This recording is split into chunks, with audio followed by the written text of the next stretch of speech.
Bienvenidos a nuestra primera videoclase del módulo semipresencial de IP1. Bueno, este va a ser el primer vídeo que vamos a hacer, pero la intención es que estas videoclases se repitan y las podamos realizar en la medida de lo posible en todas las unidades que tratemos a lo largo del curso. Como veis, el vídeo se hace en base a una presentación que resume de una manera visual y condensada pues todos los contenidos del tema que siempre tendréis en un tema teórico en PDF. También la presentación base de este vídeo la tendréis disponible en un PDF que podéis descargar y que os aconsejo que imprimáis y podéis realizar anotaciones y aclaraciones en base al vídeo, a las tutorías y demás.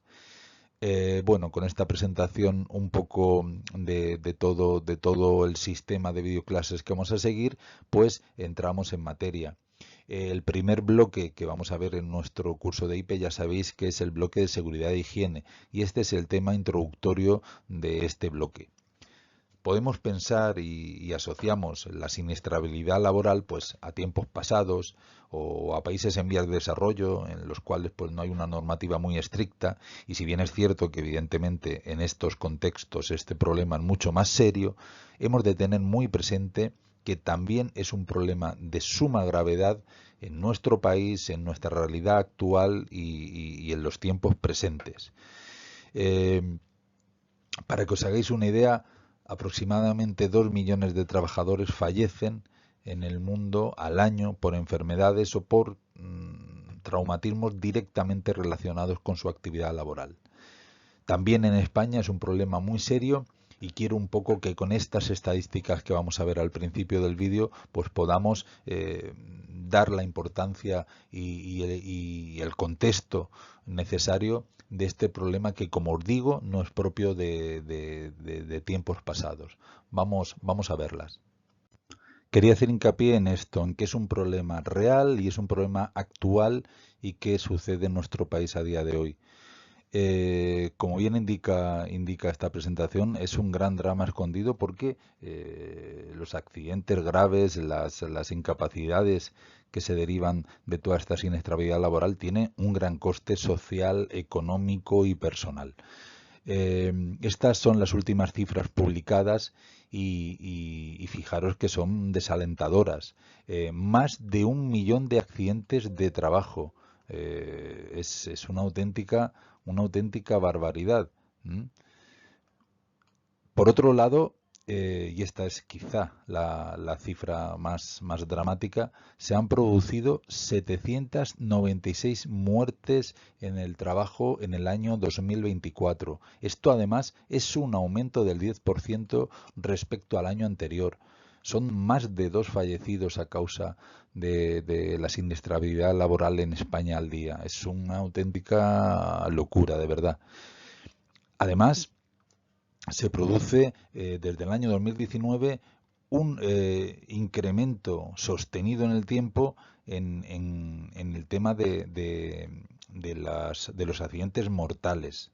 También la otra gran patología laboral, que son las enfermedades profesionales, que bueno, ya profundizaremos en ellas a lo largo del tema, también desde el año 2021 sufre una escalada constante. Dentro de las enfermedades profesionales, las principales causas son los trastornos musculoesqueléticos. Ya profundizaremos con detalle en todos estos conceptos. Simplemente haceros ver que pues es un problema real, patente y muy actual. Otro concepto erróneo que hemos de descartar es que la siniestralidad laboral solamente ocurre pues en ciertas profesiones, en ciertos sectores, pues que a todos nos viene en la cabeza. Evidentemente, pues hay sectores que sí que a priori pues evidentemente tienen unas condiciones que pueden ser más proclives a esta siniestralidad laboral. Nos vienen a la cabeza pues la minería, la construcción, etcétera. Pero es un problema que afecta de una manera transversal, afecta a todos los sectores con independencia al tamaño de las empresas, etcétera. Esto se ve muy bien en este gráfico que tenemos aquí, que nos marca la incidencia de accidentes de trabajo con baja, es decir, ya con cierta gravedad, que el accidente ha supuesto la incapacidad para poder seguir trabajando por sectores de actividad. La media la tendríamos aquí un poco, pero fijaros cómo por encima de la media encontramos sectores que no nos vendrían a la cabeza o que seguramente pues no los tendríamos como sectores especialmente peligrosos. Fijaros, y esto además os afecta a vosotros, actividades administrativas y de servicios auxiliares, pues tienen una incidencia de accidentes con baja por encima de la media. Así que es un fenómeno que, como digo, presente, actual y que además es un fenómeno transversal, afecta a todo tipo de profesiones y a todo tipo de sectores. También nos suele venir a la cabeza, la verdad, de accidentes de trabajo, pues no sé, pues de caídas, de atrapamientos, de mutilaciones, ese tipo de accidentes tan visuales quizá. Pero aquí tenéis un poco en este gráfico las causas fundamentales de los accidentes de trabajo con baja y muchos de ellos son problemas que son mucho más usuales y normales de los que nos podemos pensar. Así, la causa de mayor incidencia son sobreesfuerzos físicos, o problemas musculoesqueléticos, es decir, que son bastante comunes y que nos pueden afectar pues a todos y en trabajos que podamos pensar que son, entre comillas, mucho más seguros. En cuanto a los accidentes más serios, es decir, aquellos que por desgracia conllevan la pérdida de una vida humana, también solemos pensar pues en lo que os comentaba antes, en grandes caídas, atrapamientos o accidentes, y las principales causas son causas pues sobre todo cerebrovasculares, es decir, infartos, derrames cerebrales y otras causas. Ese tipo de patologías que, si bien evidentemente pueden tener incidencia de otros factores ajenos al trabajo, está absolutamente demostrado y además por vía jurisprudencia así se ha establecido que el trabajo también tiene una gran incidencia en este tipo de accidentes cerebrovasculares. Y así cuando te sucede en tu lugar de trabajo también se cataloga como accidente de trabajo, salvo una prueba en contrario que demuestre que ha sido por algo totalmente ajeno al mismo, cosa que es absolutamente complicada de hacer. Así que un fallecimiento por estas causas en lugar y en tiempo de trabajo se asimila a accidente de trabajo y el más, como veis, es la causa más común de los fallecimientos por accidentes de trabajo. En definitiva, con estas estadísticas, un poco de introducción, es lo que os comentaba. Es un problema serio, es un problema real y es un problema patente a día de hoy. Vamos a analizar todos los riesgos, todas las patologías específicas y inespecíficas y un poco a profundizar sobre el tema. Hemos de comenzar identificando y aclarando qué entendemos por salud. Salud no es no estar enfermo, es un concepto mucho más global, más amplio, más integrador. Está compuesto por tres grandes pilares que de forma conjunta configuran nuestra salud. La Organización Mundial de la Salud lo define como el estado de bienestar, fijaros, estos son nuestros tres pilares, físico, psíquico y social, y no solamente la ausencia de enfermedad. Por tanto, como digo, estos tres pilares nos determinan nuestra salud. ¿Qué entendemos por bienestar físico? Pues aquí sí que podemos referirnos un poco al concepto biológico, a no estar enfermos. La ausencia de enfermedad, sí, en este caso sí que la limitaríamos a este concepto. Pero, como os he dicho, es un fenómeno más amplio, más global. También ha de afectar a nuestro bienestar psíquico. Nuestro bienestar psíquico, evidentemente, tampoco es no estar loco. Es un equilibrio psíquico que consiste en sentirse bien con uno mismo y también reconocer aquellos pensamientos y aquellas emociones que no nos hacen sentir bien. Y el último gran pilar de la salud lo configura el bienestar social. No hemos de olvidar que somos animales sociales y una adecuada red de contactos y de relaciones sociales, pues con amigos, con familia, con parejas, etcétera, es vital para poder aspirar a un desarrollo pleno. Como digo, estos tres pilares nos configuran un concepto más amplio y globalizador de salud. En este punto conviene que analicemos la estrecha relación que existe entre el trabajo y la salud. Es evidente que para poder trabajar hemos de tener salud, pero también tenemos que tener claro que a veces las condiciones de trabajo pueden afectarnos a nuestra salud e incluso pueden hacer que perdamos esa salud. Hay una relación muy directa entre salud y trabajo. Prácticamente todos los trabajos se desarrollan en un ambiente que en determinadas circunstancias puede desencadenar que ese ambiente sea un riesgo, es decir, pueda posibilitar que el trabajador pueda sufrir un determinado daño derivado de su trabajo. Cuando estas condiciones de trabajo hacen que aumente esa probabilidad de que se produzca un daño, pues hablamos de los factores de riesgo en el trabajo. Prácticamente todos los trabajos son susceptibles de desarrollarse en un ambiente que puede originar factores de riesgo. Pero como os digo, hemos de tener muy clara la relación directa que existe entre salud y trabajo. Necesitamos salud para trabajar. Y el trabajo puede hacernos también perder la salud.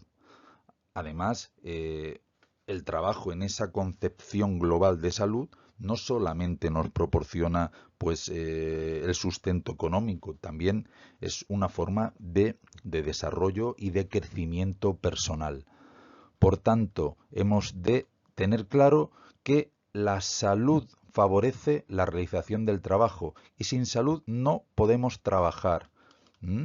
Y por otro lado, el trabajo también es un factor de desarrollo personal, contribuye a nuestra salud y también puede desencadenar con condiciones de trabajo precarias, puede desencadenar que podamos perder esa salud.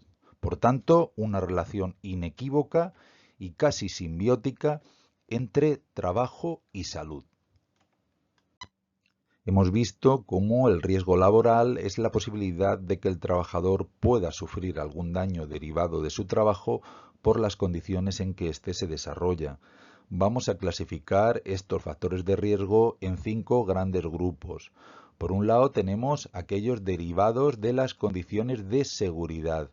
¿A qué haríamos referencia? Pues haríamos referencia pues al propio lugar de trabajo, a su ubicación física y a los elementos pues como escaleras, suelos, desniveles, barandilla, etcétera, y también a la maquinaria, herramientas y equipos utilizados en el trabajo. Cuando ese riesgo se manifiesta y tiene una incidencia en la salud del trabajador, pueden aparecer los accidentes de trabajo. Otro gran grupo de factores de riesgo son aquellos asociados a condiciones ambientales. A su vez, vamos aquí a hablar de 3 grandes factores de riesgo.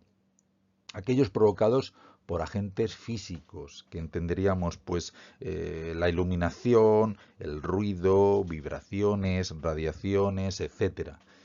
El que viene determinado por agentes químicos, ya sean sólidos, líquidos o gaseosos, que normalmente por inhalación, aunque también por contacto, todo esto lo vamos a desarrollar en los minutos siguientes, pues pueden provocar graves infecciones.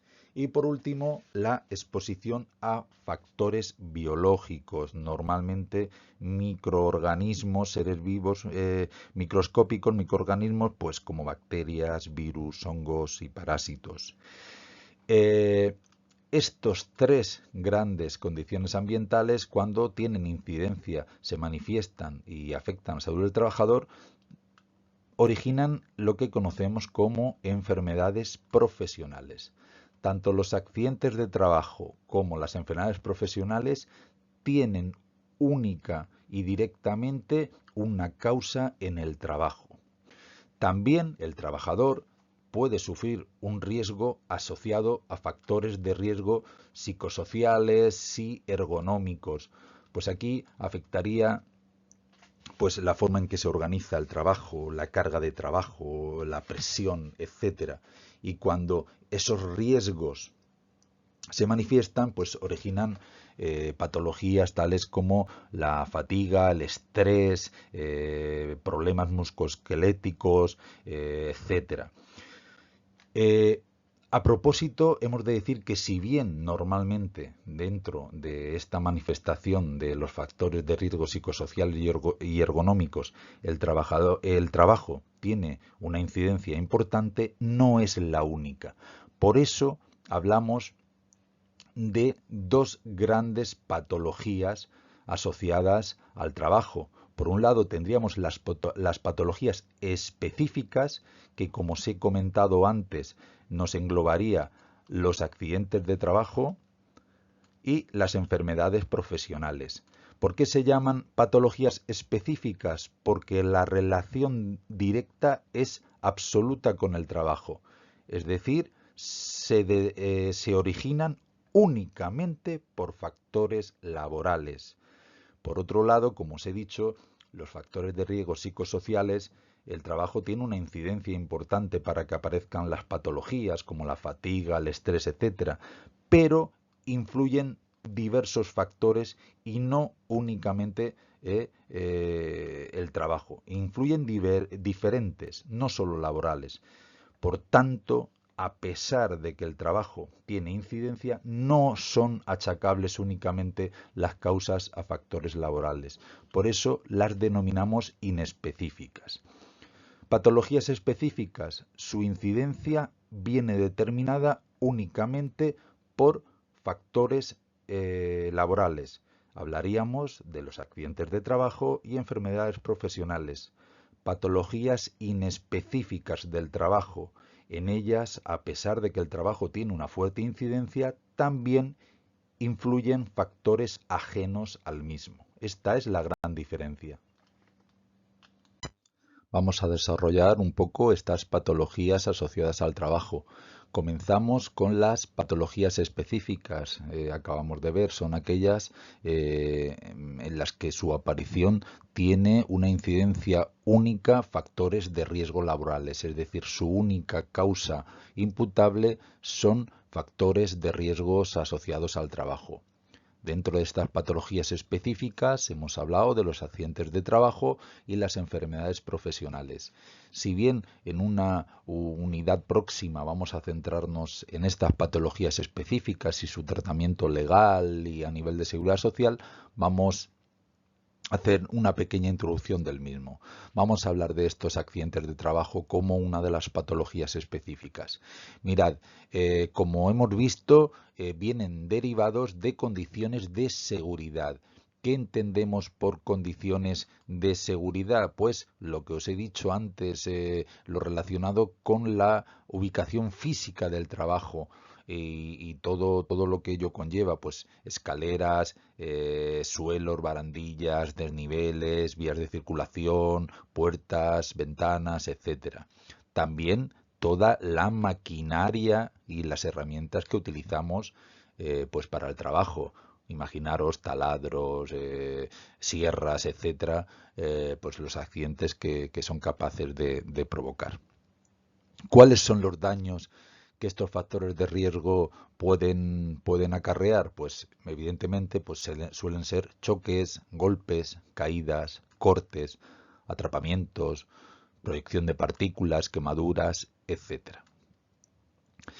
¿Qué características tiene un accidente? Pues claramente si visualizamos algún accidente tipo podemos identificarlas. Por un lado suele ser algo brusco, rápido, súbito, ocurre de repente.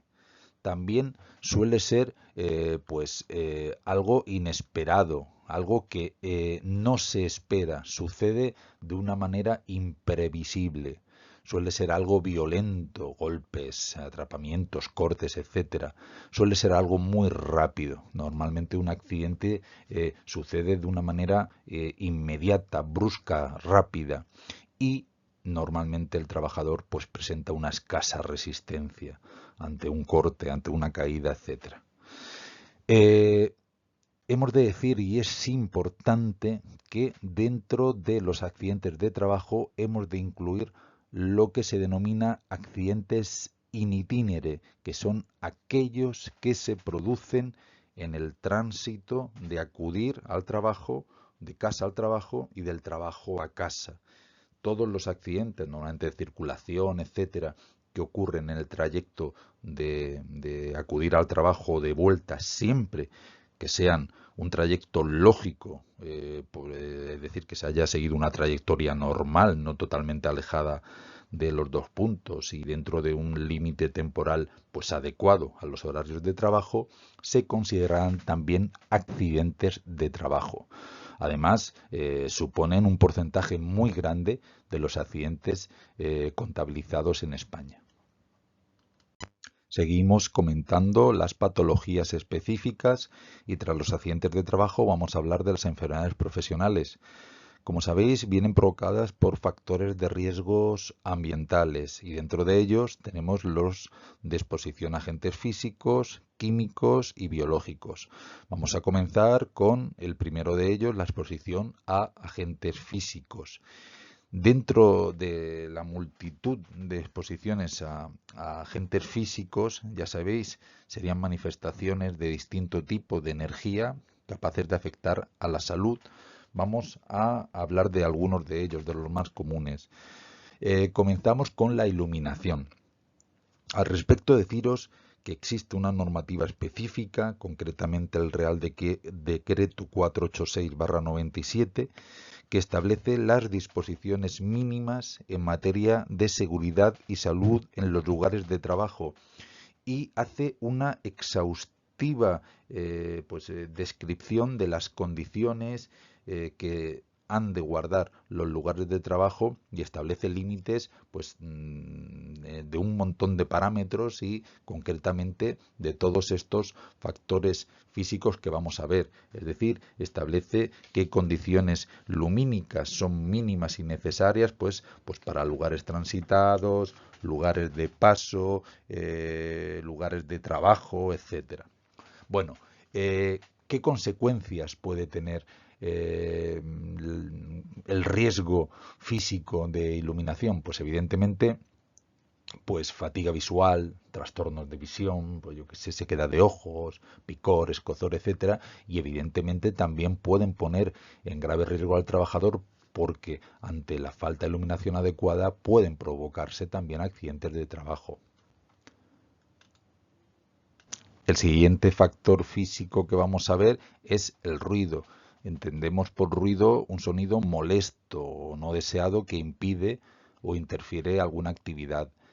¿Qué consecuencias puede tener el ruido en la salud del trabajador? Pues son diversas, desde reducción de la capacidad auditiva, es decir, perder audición, ya sea una sordera permanente, una sordera temporal, una hipoacusia, es decir, perder capacidad auditiva y otros problemas que no son tan conocidos pero que afecta el ruido, como serían trastornos digestivos, del sueño, también tiene una incidencia bastante grave en la atención y concentración, con lo que puede conllevar pues otros riesgos asociados. El siguiente factor de riesgo físico que vamos a ver son aquellos asociados a la temperatura y humedad. El ambiente térmico, especialmente lo que afecta a temperaturas y más en nuestro país, pues que evidentemente en los periodos estivales sufrimos de altas temperaturas. Las consecuencias más comunes, pues aquí tenéis golpes de calor, deshidratación, etcétera. De hecho, ya sabéis que en algunos sectores, pues el trabajo en el campo, el trabajo en obras, etcétera, son bastante comunes los golpes de calor y los accidentes mortales de trabajadores. De hecho, para que veáis la importancia, recientemente incluso pues se estableció una normativa específica, el Real Decreto Ley 4/2023. Por cierto, la normativa, no quiero que os aprendáis de memoria los artículos, etcétera, pero bueno, es una referencia más. Pues como os digo, este Real Decreto Ley 4/2023 obliga a las empresas a que tomen medidas de protección a los trabajadores en episodios de calor extremo. Pues han de adecuar el horario para evitar esas temperaturas máximas, espacios de sombra, espacios de hidratación adecuada, etcétera.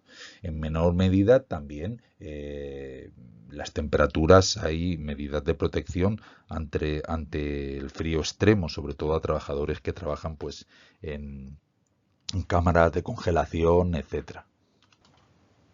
Las vibraciones es otro factor de riesgo físico. Tenemos vibraciones, pues el movimiento oscilatorio transmitido al cuerpo humano por un elemento sólido. Pensad, no sé, en un martillo percutor, alguna cosa así. ¿Qué consecuencias puede provocar las vibraciones mecánicas? Pues afecciones vasculares, por ejemplo, es común el síndrome de Raynaud o de dedos blancos, en los cuales pues algunas zonas del cuerpo, especialmente los dedos de la mano, se adormecen, cambian de color, se vuelven blancos debido a que las arterias pequeñas que irrigan la sangre de la piel se estrechan y como os digo, el síndrome de Raynaud es muy común y también a veces sucede por bajas temperaturas. Y otros efectos como pueden ser afecciones articulares, lesiones de huesos, articulaciones, afecciones neurológicas, musculares, pérdida de fuerza, dolor, etcétera. Seguimos con las radiaciones electromagnéticas y aquí tendríamos dos grandes grupos. Las radiaciones ionizantes, que serían las más peligrosas, puesto que son radiaciones que tienen bastante energía para ionizar la materia y provocan cambios en los átomos, y las no ionizantes, que a pesar de que tienen la capacidad de afectar pues, a los átomos, pueden hacerlos vibrar, etcétera, pero no son suficientes para eliminar los electrones de estos átomos. Por tanto, son menos peligrosas. Dentro de las radiaciones ionizantes podríamos hablar de los rayos X, rayos gamma, alfa y beta. Normalmente se encuentran presentes pues, en usos médicos, tales como la radioterapia, medicina nuclear, etcétera, y en usos industriales, pues en centrales nucleares, en esterilización de materiales, también en la detección de metales, en industria pesada, etcétera.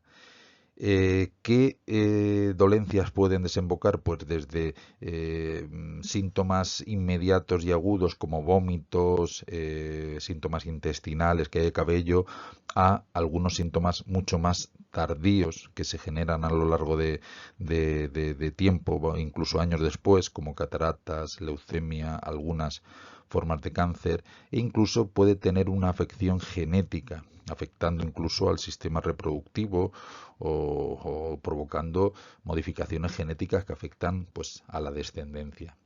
Por el contrario, las radiaciones no ionizantes, como hemos dicho, son menos peligrosas, pues podríamos hablar de microondas, instalaciones eléctricas, radares, etcétera, ultravioletas, rayos infrarrojos, etcétera. Daños que pueden provocar, bueno, pues quemaduras, erupciones, daños en los ojos, especialmente los rayos ultravioletas, infrarrojos y láser, y a largo plazo se han encontrado evidencias de cierta incidencia con mayor riesgo de sufrir cáncer. Continuamos con los factores derivados de agentes químicos, es decir, el riesgo químico, que es la posibilidad de que una persona sufra un daño derivado de la exposición a agentes químicos. Deciros que también los riesgos químicos están sujetos a una normativa específica, concretamente el Real Decreto 374/2001.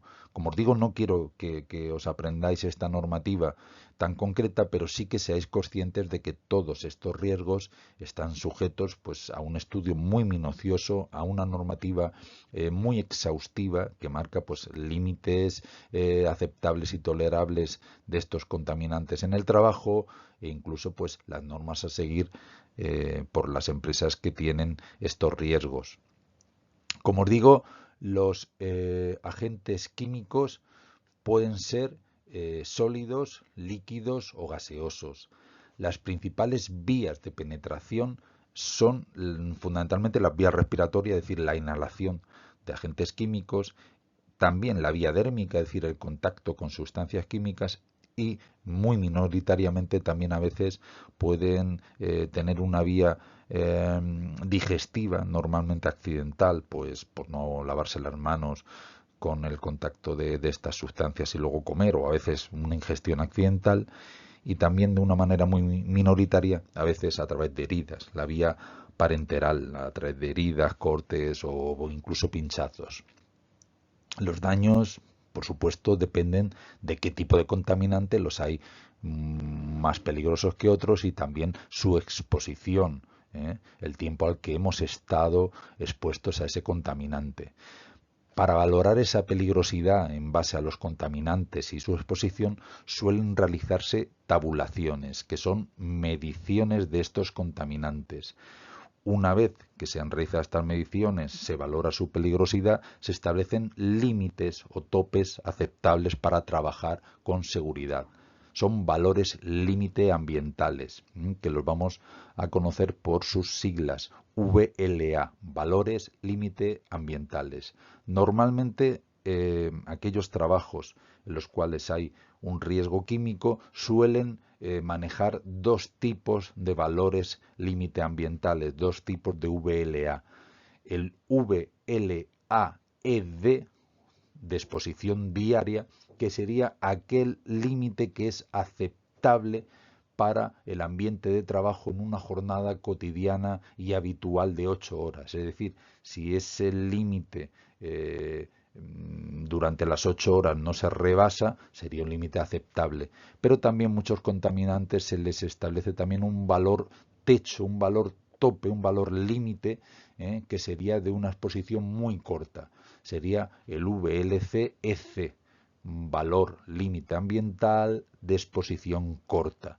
Suelen ser mediciones de un espacio corto, de unos 15 minutos, que el trabajador nunca ha de superar en su jornada habitual.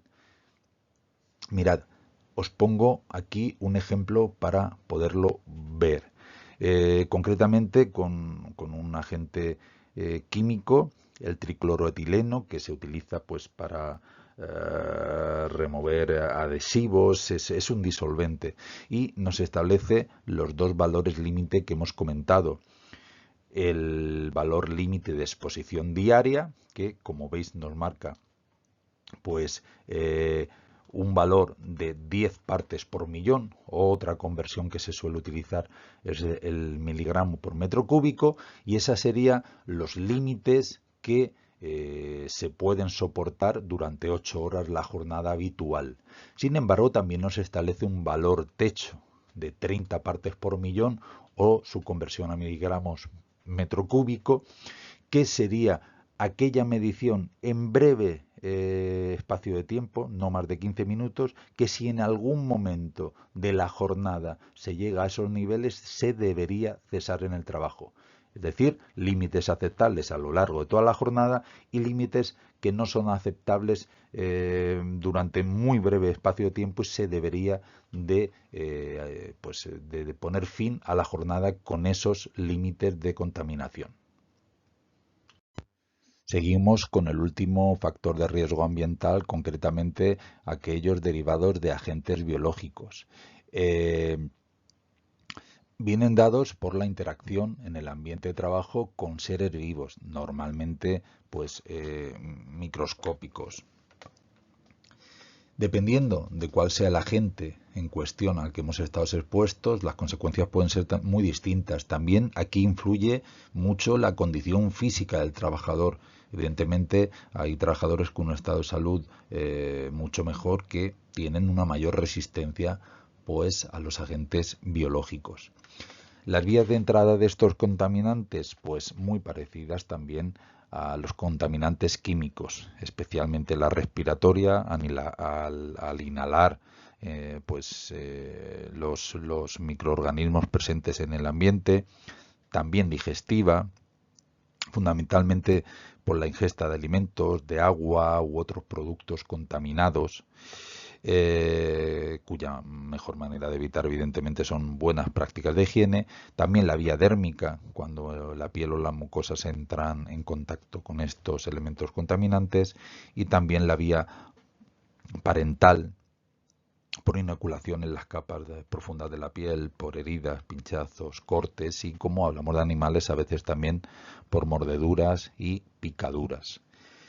Los principales daños derivados de la exposición a agentes biológicos, pues infecciones como la tuberculosis, la hepatitis C, el carbunco o anthrax, que viene dado por el contacto con animales de labranza, etcétera, y provoca una enfermedad en la piel, la rabia, las alergias como la rinitis, el asma profesional, y también efectos tóxicos como puede ser el tétanos. También la norma que regula la protección de las personas y trabajadores contra los riesgos derivados de la exposición a agentes biológicos tiene una normativa específica, que es el Real Decreto 664/97. Acabamos de ver cómo las condiciones ambientales, ya sean los factores físicos, químicos o biológicos, pues suponen un riesgo que puede manifestarse en la enfermedad profesional. Sería la otra patología específica del trabajo junto a los accidentes de trabajo. Conviene que tengamos un concepto muy claro de lo que legalmente se admite y se considera una enfermedad profesional. Bueno, aquí tenéis una definición: sería un deterioro lento y paulatino de la salud del trabajador por una exposición larga a este tipo de contaminantes. Pero, como os digo, la concepción legal de una enfermedad profesional viene muy tasada y determinada por una normativa, concretamente el Real Decreto 1299/96. Este Real Decreto nos establece un esquema que nos tasa y nos fija de una manera muy inequívoca y concretamente y muy cerrada lo que se considera las enfermedades profesionales, y es que establece para cada tipo de actividad qué contaminantes se admiten como un factor de riesgo ambiental, y qué enfermedades profesionales provocadas por esos factores se admiten para cada profesión.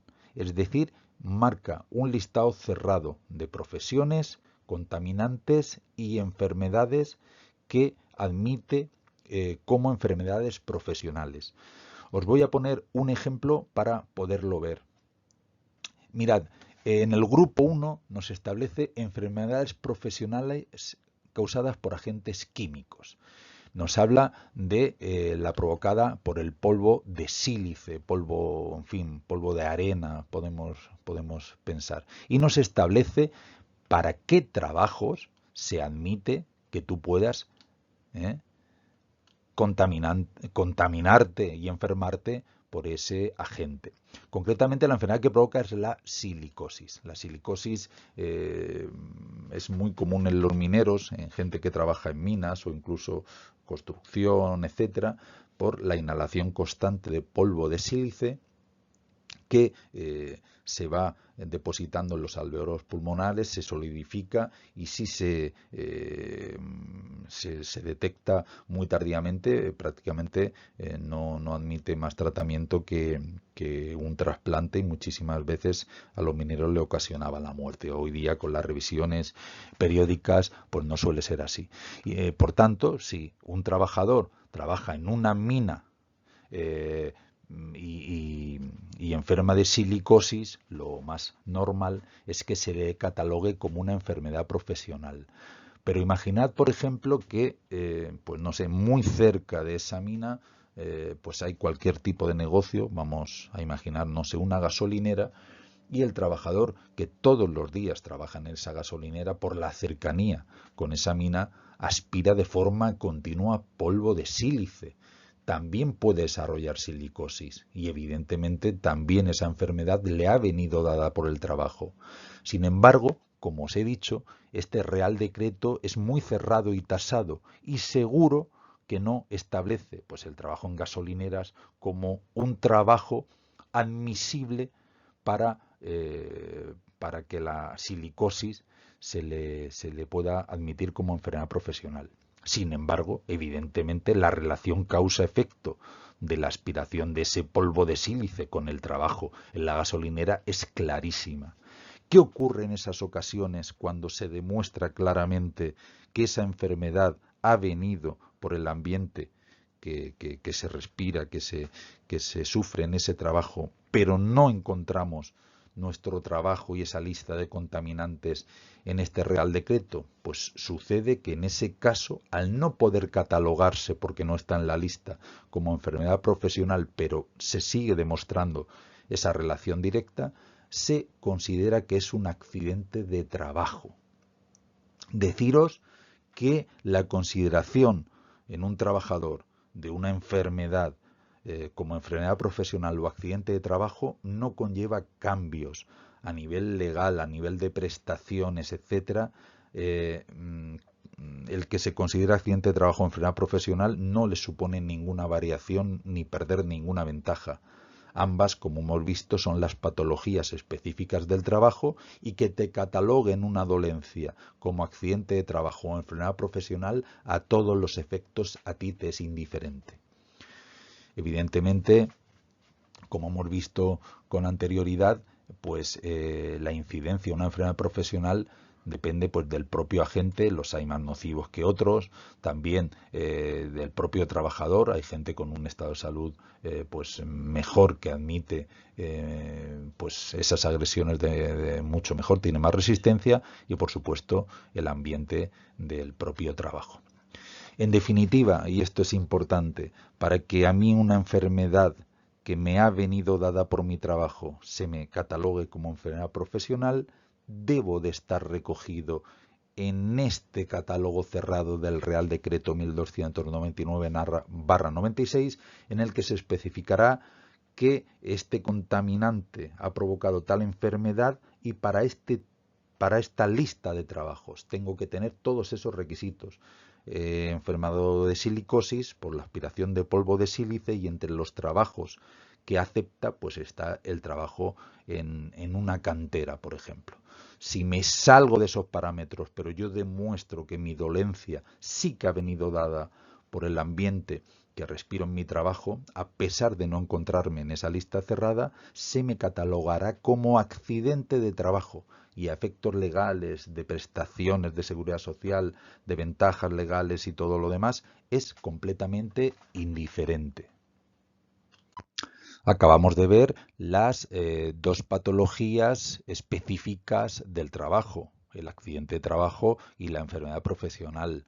Volvemos a recalcar que a nivel legal, a nivel de derechos, el que una dolencia se te catalogue como accidente de trabajo o enfermedad profesional conlleva los mismos derechos, las mismas prestaciones, y a efectos de todo tipo a un trabajador le sería indiferente que se le catalogue como una u otra, siempre, evidentemente, que sea una patología específica. Sin embargo, es evidente que hay diferencias entre ellas y vamos a comentarlas un poco. Mirad, la enfermedad profesional se contrae como consecuencia del trabajo ordinario, es decir, ese riesgo es inherente a la actividad que estamos desarrollando. Volviendo al ejemplo anterior, si yo trabajo en una mina, soy consciente de que pues estoy respirando polvo de sílice y que es un riesgo que debo de tener en cuenta. Sin embargo, el accidente de trabajo es algo anormal, es decir, no es cotidiano es algo extraordinario dentro de nuestra actividad normal. La enfermedad profesional puede detectarse y anticiparse estudiando el medio ambiente. Es lo que hemos dicho antes. Yo soy consciente de que el trabajo en una minería, en una cantera, se ha estudiado repetidamente y que la inhalación de ese polvo puede desembocar pues, en enfermedades respiratorias. Por tanto, podemos prever que ciertas condiciones de ciertos trabajos pueden desembocar en enfermedades profesionales. Sin embargo, los accidentes de trabajo no se pueden prever, son inesperados, no se pueden prever. En cuanto a la enfermedad profesional, hemos dicho que normalmente se vienen dadas por exposiciones prolongadas a esos contaminantes. Por lo tanto, no es fácil precisar cuándo de manera exacta se ha adquirido una enfermedad profesional, porque muchas veces no hay un momento exacto, son momentos prolongados a lo largo del tiempo. Sin embargo, el accidente de trabajo sí que tiene una acotación temporal muy concreta. Una caída pues ha sucedido en este momento, en este lugar y a esta hora. ¿Cómo luchamos contra estas enfermedades y estos accidentes? Pues bien, la técnica para luchar contra las enfermedades profesionales sería la higiene, y la técnica para luchar contra los accidentes de trabajo sería la seguridad. Acabamos de ver pues los factores de riesgos mecánicos que nos pueden originar accidentes de trabajo, y también los factores de riesgos físicos, químicos y biológicos que nos pueden originar enfermedades profesionales. Estos serían factores de riesgo laborales que determinan ciertas patologías específicas del trabajo. Pero vamos a prestar ahora una atención especial a los riesgos psicosociales. Son aquellos que, en combinación con otros riesgos ajenos al trabajo, van a originarnos patologías inespecíficas del trabajo que posteriormente veremos. Hemos de decir que una de las grandes características y que además hacen que debamos prestar especial atención a los riesgos psicosociales es su gran transversalidad. Es decir, los vamos a encontrar en todos los trabajos con independencia de la naturaleza del trabajo, del sector, del tamaño de la empresa, etcétera. Van a afectar con una gran profundidad a todo tipo de trabajos. ¿Qué son los factores psicosociales? Pues para que os hagáis una idea, pues aquí os he recogido algunos de los más comunes. Sería todo aquello que afecta un poco al propio trabajo, a su organización, y también, que es muy importante, a las relaciones sociales y personales que se derivan pues de ese trabajo.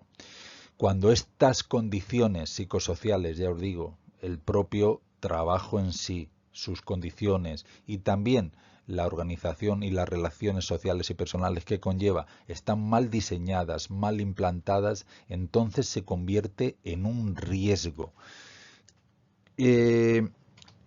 ¿Cómo pueden manifestarse estos riesgos? Es decir, ¿qué aspectos de la organización y naturaleza del trabajo pueden conllevar un riesgo psicosocial? Pues aquí tenéis algunos de los más comunes. Cargas de trabajo excesivas. Si tu trabajo te desborda, evidentemente pues vas a acabar sobresaturado y evidentemente pues con problemas psicológicos, de estrés, etcétera. El tiempo de trabajo y su organización. Aquí, y posteriormente haremos algún comentario sobre ello, cierta organización en el horario del trabajo, como el trabajo nocturno y a turnos fundamentalmente, horarios irregulares que no te permitan una rutina, etcétera. También, y es un problema muy actual que ha tenido que ser regulado, la hiperconectividad, es decir, el estar en constante a disposición de tu trabajo con el tema de las redes sociales y móviles, etcétera. Todo eso es una causa de riesgo absoluta. También cuando el mando, cuando la organización del trabajo provoca, pues a lo mejor por diversos mandos, poca coordinación, pues exigencias o órdenes contradictorias o poco claras. Falta de participación, cuando un trabajador es totalmente ajeno en el trabajo que tiene que realizar en cuanto a su organización, etcétera, es evidente que lo asume mucho peor.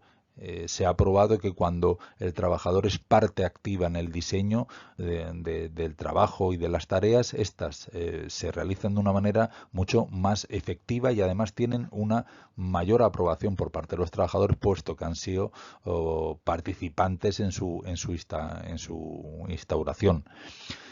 Algo parecido es cuando no tienen ninguna capacidad en influir en cómo se ha de realizar el trabajo. También cuando te cambian la organización, la precariedad laboral, hay una unión muy clara entre precariedad laboral, es decir, contratos de muy corta duración, con contratos aislados a lo largo del tiempo, no tener una permanencia que te permite un mayor conocimiento, una mayor aclimatación a tu trabajo, la comunicación ineficaz, aquí ya hablaremos de factores interpersonales, también falta de apoyo. Una causa que además se regula ahora en todos los regímenes disciplinarios de los trabajos es el acoso psicológico y sexual. Y también hay ciertos trabajos que tratan con clientes, con pacientes, en fin, cara al público y en muchísimas ocasiones provoca grandes patologías psicológicas. Y bueno, tras ver las patologías específicas del trabajo, es decir, el accidente de trabajo y la enfermedad profesional, vamos a referirnos a las patologías inespecíficas. Ya sabéis, el trabajo tiene incidencia en su aparición, pero no es su única causa. Influyen otros factores externos, a diferencia de las patologías específicas en las que solamente son achacables factores laborales. Deciros que estas patologías inespecíficas también son muy importantes e incluso estudios recientes atesoran que el 25% de los trabajadores están afectados por este tipo de patologías. Vamos a ver las principales. La fatiga profesional es el agotamiento de la persona, tanto a nivel físico como a nivel mental, y en ambos casos provoca pues un agotamiento y una disminución de la capacidad tanto física como mental. ¿A qué se debe? Normalmente a falta de descansos, a un agotamiento por un exceso de trabajo sin los periodos de descanso adecuados a esa tarea.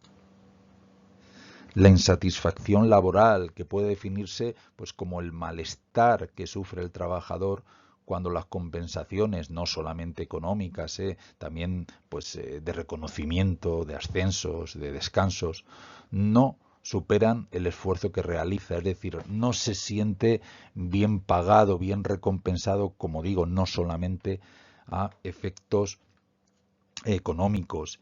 Es un estado de frustración, de desagrado, de negatividad hacia ese trabajo y afecta al sistema nervioso y también ocasiona enfermedades psíquicas. Es muy común a veces en trabajos repetitivos, monótonos y que pues evidentemente no satisfacen las expectativas del trabajador. La siguiente patología, y esta es evidentemente muy común, es el estrés. Viene normalmente provocado por una carga de trabajo muy grande que el trabajador no puede gestionar, ya sea a nivel físico o psíquico, y desborda su capacidad de adaptación. No poder cumplir objetivos, plazos, cargas, etcétera, con lo que ello conlleva de frustración y provoca pues eso, impotencia, ansiedad, agresividad, frustración, que muchas veces pueden agravarse y provocar otras patologías aún más graves. Es un estado constante de ansiedad, de impotencia, de frustración. Y por último, el envejecimiento prematuro. Todos estamos sujetos a un proceso natural de envejecimiento, pero en ocasiones este proceso se puede acelerar por causas del trabajo. es muy común como la gente que trabaja en el exterior, pues eso, expuesta a las condiciones ambientales, pues sufre un envejecimiento prematuro, o, aparentan mucha más edad de la que realmente tienen, porque pues la incidencia de todos esos factores tan agresivos, pues hace mella. También tiene su repercusión psíquica. Aquí se presentan una serie de noticias reales que ponen de manifiesto pues esta gran relación e incidencia que tienen los factores psicosociales en la salud de los trabajadores. Especial relevancia el tema del trabajo a turnos y también el trabajo nocturno. Son muchísimos los estudios que se han hecho en estos campos y evidencian, pues como digo, las grandes repercusiones de todo tipo, enfermedades coronarias, la posibilidad de sufrir un accidente cerebrovascular, ictus, etcétera, se multiplica también por 2 o 3 las posibilidades, incluso, y es evidente, el tema de trabajar de noche, de ir a turnos que no te permite una rutina, no te permite una coordinación familiar, acorta la vida y además se multiplican por 3 los divorcios respecto a alguien con un trabajo diurno. En definitiva, son muchísimas las repercusiones que tienen la manera en cómo se organiza el trabajo, los factores psicosociales en la salud del trabajador. Para que os hagáis una idea, se estima que un 25% de los trabajadores sufren ansiedad, que 1/3 de ellos tienen estrés crónico y aproximadamente la mitad de los trabajadores estamos expuestos a estos tipos de factores que son pues decisivos para la salud mental. Además, y es un apartado que también quiero destacar, es la gran importancia que muchos de estos riesgos psicosociales tienen no solamente con aquellas enfermedades inespecíficas del trabajo, sino que también tienen incidencia y son muchas veces un detonante para que se produzcan accidentes de trabajo. ¿Por qué? Porque el estado psicológico, esta afección psicosocial en el trabajo, pues lo que conlleva pues es una falta de concentración, prisas, falta de comprensión de órdenes, ralentización, perder pericia y atención, y muchas veces son la causa de accidentes de trabajo. Así que, como vemos, tienen una gran repercusión. Por tanto, y a modo de resumen, sabemos que las patologías específicas del trabajo son las enfermedades profesionales y los accidentes de trabajo, y las patologías inespecíficas son todas aquellas que, si bien es evidente que el trabajo y el ambiente en el que se realiza son decisivos, intervendrían también otros factores. Así, las patologías derivadas de las condiciones de seguridad nos condicionan los accidentes de trabajo. La exposición a riesgos de agentes físicos, de agentes químicos y de agentes biológicos nos determinan también, pueden originar daños que se manifiestan en la otra patología específica, que serían las enfermedades profesionales.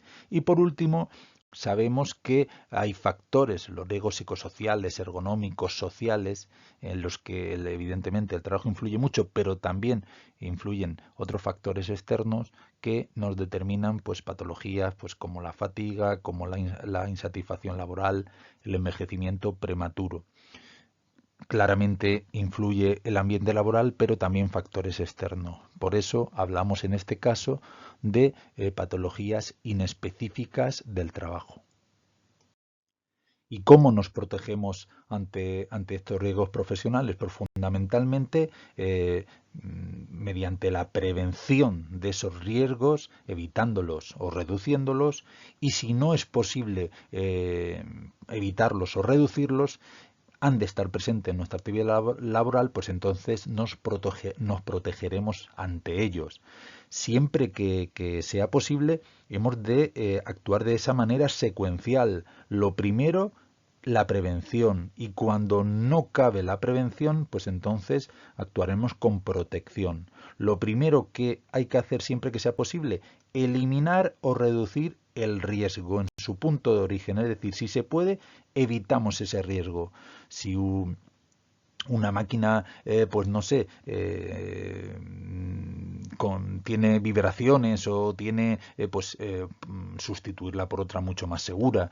Si una máquina, pues utiliza una tecnología que puede resultar, pues eso, muy peligrosa, y hay otra que es inocua, pues se sustituye. Es decir, si se puede, se elimina o se reduce el riesgo. Si ese riesgo es inherente, pues a la actividad productiva y tiene que estar, si se puede, también podemos adoptar medidas en la transmisión del peligro. Es decir, evidentemente, esa máquina tiene que vibrar obligatoriamente, pero podemos utilizar ciertos aislantes o ciertas, en fin, herramientas que hagan que esa vibración pues no se transmita al trabajador. O si, por ejemplo, existe cierta posibilidad de riesgo eléctrico, que la máquina automáticamente corte el suministro eléctrico para que en ningún caso llegue al trabajador. Es decir, si se puede, se elimina el riesgo, y si no se puede, lo que podemos hacer es intentar evitar en la transmisión de ese riesgo hacia el trabajador. Cuando eso no es posible, porque ese riesgo es inevitable para realizar el trabajo, en ese caso habrá que proteger al trabajador de ese riesgo de manera directa, fundamentalmente con medidas de protección. Hemos visto que siempre que sea posible acudimos primero a las técnicas de prevención. ¿Qué técnicas de prevención tenemos a nuestra disposición? Pues fijaros, aquí las tenéis todas reflejadas. Por un lado, si incidimos en los ambientes mecánicos, la seguridad, que nos evitaría los accidentes de trabajo. Cuando incidimos en los ambientes físicos, químicos y biológicos, actuamos a través de la higiene industrial para prevenir las enfermedades profesionales. Por otro lado, ya sabéis que las enfermedades inespecíficas, la fatiga, insatisfacción, envejecimiento prematuro, podemos trabajar en ellas a través de la ergonomía, que sería la adaptación del puesto de trabajo a las características de la persona, pues para evitar toda la fatiga y daños estructurales también en el trabajo, y la psicología, que sobre todo incidiría en la organización del trabajo. Y por último, también tenemos a nuestra disposición, como otra técnica de prevención, la medicina del trabajo, que intentaría prevenir y cuidar la salud y también restablecerla en el caso de que estemos enfermos. Todas estas serían las técnicas de prevención a nuestra disposición. Y cuando las medidas de prevención no son posibles, pues entonces tenemos que acudir a medidas de protección. Las medidas de protección son aquellas que, pues eso, no eliminan el riesgo porque este es inevitable, pero así que vamos a intentar pues que ese riesgo no haga mella en la salud del trabajador. Aquí también en las medidas de protección hemos de seguir un orden lógico. Siempre que nos sea posible, vamos a utilizar medidas de protección colectivas frente a las medidas de protección individual. Las colectivas, evidentemente, pues protegen simultáneamente a todos los trabajadores que estén expuestos a un determinado riesgo, y las medidas de protección individual, pues protegen a un trabajador concreto de un riesgo específico. ¿Qué medidas de protección colectiva podemos mencionar? Pues fijaros, insonorización, aislamiento, redes de seguridad o cuerdas perimetrales para las caídas en altura, barandillas, ventiladores para la evacuación de gases. Todo eso serían medidas colectivas, es decir, se aplican y afectan a todos los trabajadores. Cuando no hay pues otra opción, pues porque las medidas colectivas sean ineficaces, o cuando no sea posible utilizarlas, o también en muchas ocasiones como complemento y como refuerzo, pues entonces utilizaremos las medidas de protección individual. Aquí se muestran pues algunas medidas de protección colectiva, pues para que veáis de una forma visual algunas de ellas. Pues cuando no se pueden tomar medidas de prevención que eliminan o aíslan el riesgo, pues entonces tenemos que acudir a la protección. Siempre que sea posible, atenderemos a medidas de protección colectiva y cuando no sea posible o como medio de refuerzo y complemento de las medidas de protección colectiva, aplicaremos medidas de protección individual. Son normalmente a través de los equipos de protección individual o como se suelen conocer EPIs. Sería, como tenéis ahí, cualquier equipo destinado pues, a ser llevado, sujetado o usado por el trabajador para que le proteja de los riesgos que pueden amenazar su seguridad o su salud. Los EPIs serían la última barrera que podemos aplicar entre un determinado riesgo y el trabajador y, como os digo, siempre se aplicarían en defecto de todas las demás, cuando no hemos podido tomar medidas preventivas, cuando las medidas de protección que tenemos que tomar colectivas no son suficientes y las tenemos que reforzar o con medidas de protección individual. Aquí tenéis algunos ejemplos pues de las diferentes EPIs que protegen las diferentes partes del cuerpo de diferentes riesgos, pues desde protección de la cabeza, como va a ser cascos o viseras, etcétera, protecciones de oído, tipo tapones o tipo cascos que protegen aún más los ojos y la cara, pantallas, gafas, protección de las vías respiratorias que nos hemos habituado muchísimo a ello, como mascarillas, etcétera. Ciertas cremas para protección a la piel, protección de manos y brazos, pues desde guantes que evitan agresiones químicas o también guantes que evitan cortes, protección de pies, como sería el calzado de seguridad, ciertos chalecos, chaquetas, cinturones que protegen el tronco y el abdomen y luego protección total, sobre todo el tema de caída en alturas, pues cinturones de sujeción, arneses, etcétera. Los EPIs, la verdad es que pueden ser prácticamente infinitos y siempre muy adecuados a las circunstancias y a los riesgos propios de cada actividad laboral. Vamos a ver a modo de ejemplo pues un caso en el que podemos aplicar medidas de prevención y de protección.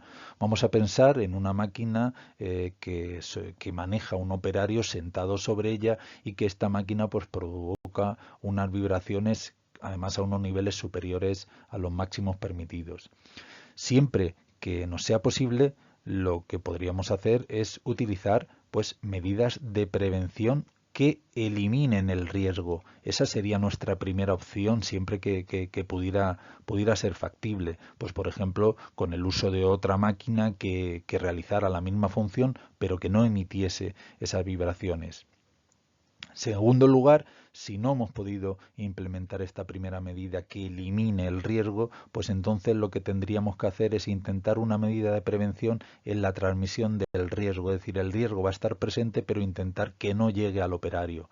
Así, pues desde aislando la máquina o colocándole ciertos elementos que eviten esa vibración, pues podría ser una buena medida preventiva. No podemos evitar la vibración, pero intentaremos que ésta llegue al trabajador.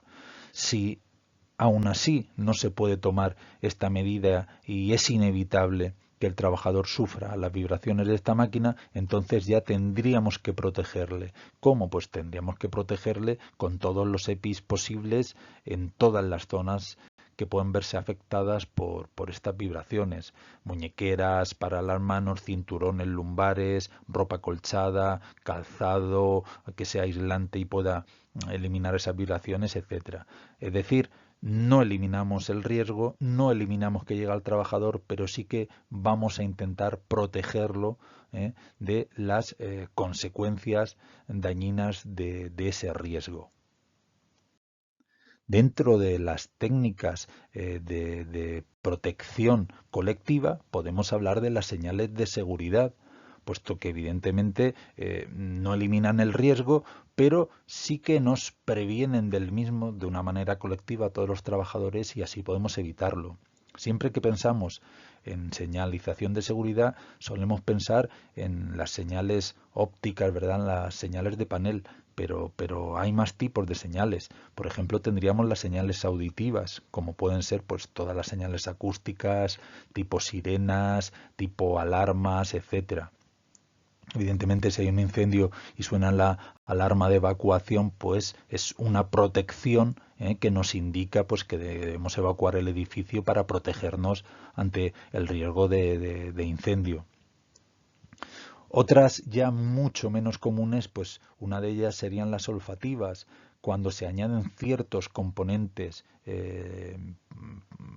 olorosos a ciertas sustancias para que nos permitan advertir de ciertos escapes. Así, por ejemplo, el butano, las botellas de butano clásicas que tenemos en casa, el butano por sí mismo es inoloro, no debe oler a nada. Ese olor a butano que todos tenemos en mente es un añadido artificial que se le pone para que podamos advertir que hay un escape. Sería una alarma olfativa. También las táctiles, en algunos recipientes, alguna maquinaria, etcétera, se le añade una parte rugosa para advertirnos pues que estamos cerca de una zona con peligro o cosas así. Y por supuesto las más comunes, que son las señales ópticas.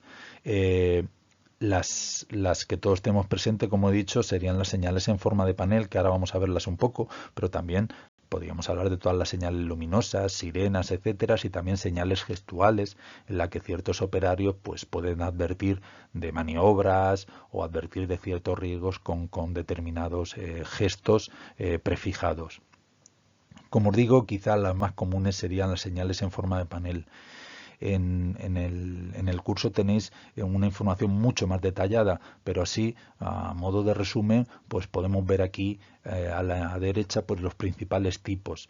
Aquí tenemos las señales de advertencia y de prohibición. Las señales de advertencia de riesgo, como veis, pues tienen el borde negro, el fondo amarillo y el pictograma negro. Aquí tenéis un ejemplo. Las señales de prohibición tienen el pictograma negro sobre fondo blanco y borde rojo, normalmente con una barra lateral indicando la prohibición. Las señales de obligación, pues sería pictograma blanco sobre borde blanco y fondo azul. Nos instan a la obligación de un determinado acto, normalmente en muchísimos casos el uso de medidas de protección individual. Y por último también tendríamos las señales de evacuación y lucha contra incendios. Las señales de evacuación, borde blanco, pictograma blanco sobre fondo verde y pictograma blanco sobre fondo rojo, todo lo del material de incendios. Si os fijáis en cualquier sede oficial, organismo, empresa grande, el propio centro, pues podéis reconocer varias de estas señales. Os dejo algunos ejemplos más. Aquí tenéis señales de salvamento o socorro, señales de obligación, prohibición, señales de equipos de lucha contra incendios y señales de advertencia. Bueno, con esto finalizamos esta videoclase. Recordad siempre que tenéis a vuestra disposición un PDF con la misma presentación sobre la que ha versado esta videoclase y evidentemente tenéis todos los medios de contacto en la plataforma para poder ampliar y resolver cualquier duda. Espero que os haya sido provechosa esta videoclase y nos vemos en futuros temas. Muchas gracias por vuestra atención.